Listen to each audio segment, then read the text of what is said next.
बहुत समय पहले की बात है। सुंदरपुर नाम के एक छोटे से गांव में रामू नाम का एक गरीब किसान रहता था। उसके पास थोड़ी सी जमीन थी। उसी जमीन पर खेती करके वह अपनी पत्नी सीता और बेटे मोहन का पेट पालता था। रामू गरीब जरूर था, लेकिन बहुत मेहनती और ईमानदार था। सुबह सूरज निकलने से पहले ही वह खेत में पहुंच जाता था। हे भगवान, मेरी मेहनत में इतनी ताकत देना कि इस साल मेरी फसल अच्छी हो जाए। तभी उसका बेटा मोहन खेत में दौड़ता हुआ आता है। बाबा, माँ ने आपको घर बुलाया है। क्यों बेटा? माँ कह रही थी कि घर में अनाज बहुत कम बचा है। चिंता मत कर बेटा, बस कुछ दिन और मेहनत कर लेने दे। हमारी फसल तैयार हो जाएगी। रामू घर पहुंचता है। सीता खाली अनाज की टोकरी देखकर परेशान बैठी होती है। सीता, तुम इतनी परेशान क्यों हो? घर में बस 2 दिन का अनाज बचा है। ऊपर से मोहन की स्कूल की फीस भी देनी है। मैं कल बाजार जाकर कुछ अनाज बेच दूंगा। लेकिन अभी तो फसल तैयार भी नहीं हुई। मुश्किल चाहे कितनी भी बड़ी हो सीता, मेहनत करने वाला इंसान कभी हारता नहीं। तभी बाहर से आवाज आती है।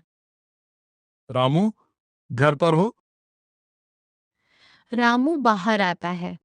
गोपाल सेठ धनराज का मुनीम था।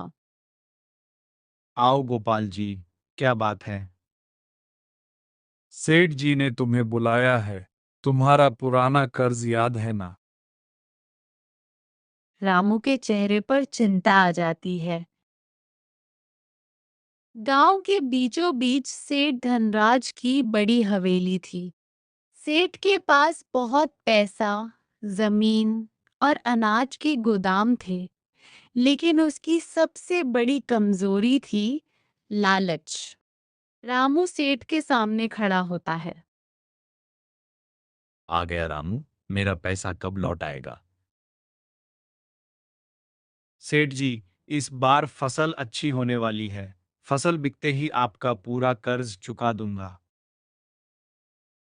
फसल, फसल, हर बार यही बहाना बनाता है। मैं बहाना नहीं बना रहा सेठ जी, बस थोड़ा समय चाहिए। ठीक है, 1 महीने का समय देता हूं। लेकिन अगर पैसे नहीं दिए तो तुम्हारी जमीन मेरी। तो रामू घबरा जाता है। लेकिन सेठ जी, वही जमीन तो मेरे परिवार का सहारा है। फिर पैसा समय पर देना। मुझे तुम्हारी मजबूरी से कोई मतलब नहीं। सेठ अपने मुनीम गोपाल से कहता है। गोपाल, रामू की जमीन पर मेरी नजर बहुत पहले से है। वह जमीन गांव की सबसे उपजाऊ जमीन है। लेकिन सेठ जी, रामू मेहनती है। वह कर्ज चुका देगा। इसीलिए तो मैं ऐसा मौका ढूंढ रहा हूं जिससे वह कर्ज चुका ही न पाए। आप क्या करने वाले हैं? देखते जाओ। कुछ दिनों बाद रामू की फसल तैयार होने लगती है। रामू खेत देखकर खुश होता है। सीता, देखो इस बार हमारी मेहनत रंग लाई। भगवान का लाख लाख शुक्र है। अब हमारा कर्ज भी उतर जाएगा। लेकिन उसी रात सेठ अपने आदमी को रामू के खेत के पास भेजता है। वह खेत की नहर का पानी रोक देता है। सुबह रामू खेत में पहुंचता है। अरे, ये क्या हो गया? फसल सूखने लगी थी। रामू, हमारी फसल। रामू मिट्टी हाथ में लेकर दुखी हो जाता है। किसी ने पानी की नहर बंद कर दी है। रामू हार नहीं मानता। वह दिन रात खेत में पानी पहुंचाने की कोशिश करता है। मोहन भी पिता की मदद करता है। रामू किसी तरह फसल बचा लेता है। लेकिन सेठ फिर उसके पास पहुंचता है। रामू, कर्ज चुकाने का समय खत्म होने वाला है। सेठ जी, बस कुछ दिन और, फसल बाजार में जाते ही आपका पैसा दे दूंगा। नहीं, अब ब्याज भी बढ़ गया है। लेकिन हमने तो पहले ही रकम तय की थी। मेरी बही में जो लिखा है वही सही है। रामू बही देखता है। उसमें मूल कर्ज से दोगुनी रकम लिखी होती है। सेठ जी, ये रकम इतनी ज्यादा कैसे हो गई? ब्याज पर ब्याज लगा है। रामू परेशान हो जाता है।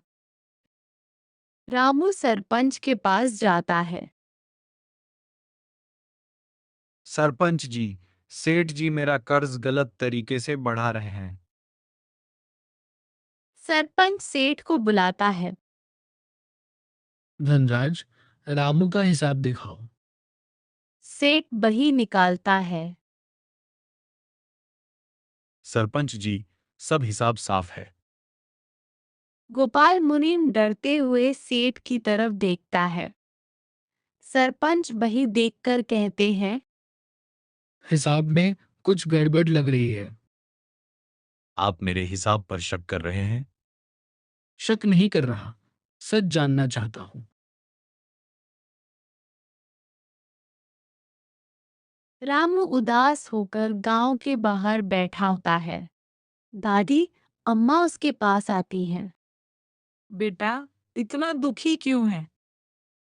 रामू पूरी बात बताता है। दादी अम्मा कहती हैं, बेटा याद रखना, लालच से कमाया हुआ धन कभी सुख नहीं देता। लेकिन दादी, मैं सेठ से कैसे जीतूंगा? सच के पास देर हो सकती है, हार नहीं। रामू को हिम्मत मिलती है। आखिरकार रामू अपनी फसल बाजार में बेचने जाता है। उसे अच्छी कीमत मिलती है। रामू खुश होकर घर लौटता है। सीता, देखो, आज हमें फसल के अच्छे पैसे मिले हैं। अब तो सेठ का कर्ज उतर जाएगा। रामू पैसे लेकर सेठ के पास जाता है।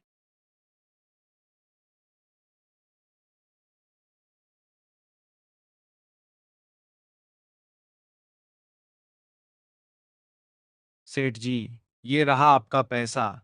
अब मेरी जमीन के कागज वापस कर दीजिए। ये पैसे कम हैं। कम?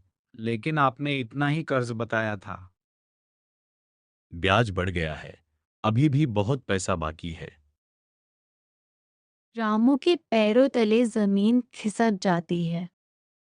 अगर बाकी पैसा नहीं दिया तो तुम्हारी जमीन मेरी। सेठ जी, ऐसा मत कीजिए। यही जमीन मेरे पिता ने मुझे दी थी। मुझे थोड़ा समय दे दीजिए। मुझे भावनाओं से मतलब नहीं। कागज मेरे पास है। समय खत्म हो चुका है। उसी समय गोपाल मुनीम चुपके से राम को बुलाता है। गोपाल इधर उधर देखकर कहता है, रामू भाई, मुझे तुमसे जरूरी बात कहनी है। सेठ जी की बही में असली हिसाब कुछ और है। उन्होंने कई गरीब किसानों का कर्ज गलत तरीके से बढ़ाया है। मेरे पास पुराने हिसाब की एक प्रति है। मुझे डर लगता था, लेकिन अब मेरा जमीर मुझे चैन नहीं लेने देता।